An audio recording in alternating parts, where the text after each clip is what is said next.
നല്ല സ്മാർട്ട് ഗേളാണ്. വന്നപ്പോഴേ നല്ല സ്മാർട്ടായിട്ട് സംസാരിക്കുന്നു, എൻ്റെ അടുത്ത് വന്നിരിക്കുന്നു, ഒരുപാട് കാര്യങ്ങൾ പറയുന്നു. ഞാൻ പറഞ്ഞു യു ആർ സോ സ്മാർട്ട് അല്ല എന്ന് പറഞ്ഞു. പക്ഷേ ആ കുട്ടിക്ക് എന്തോ ഒരു ഇംപെർഫെക്ഷൻ ഉണ്ട്, എന്തോ ഒരു വിഷമമുണ്ട്. ഞാൻ പറഞ്ഞു ഒരുപാട് കാര്യങ്ങളൊക്കെ ഞാൻ പറഞ്ഞു കൊടുത്തു. ഓരോ ദിവസത്തെയും സന്തോഷത്തിൻ്റെ മാർക്ക് 10ൽ എത്രയാണെന്നുള്ള 3 നേരം മോണിറ്റർ ചെയ്യാൻ പറഞ്ഞു. രാത്രി കരഞ്ഞു തുടങ്ങും. നിനക്ക് നന്ദി പറയേണ്ട 3 കാര്യങ്ങൾ പറഞ്ഞ് എഴുതി കിടക്കണമെന്ന് പറഞ്ഞു.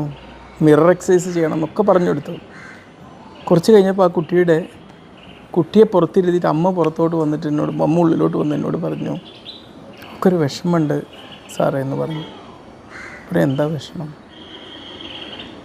അവളുടെ ഒരു കണ്ണിന് ജന്മനാ തന്നെ കാഴ്ചശക്തിയില്ല, മറ്റൊരു കണ്ണിന് കുറച്ച് ശേഷി കുറഞ്ഞു വരുന്നുണ്ട്.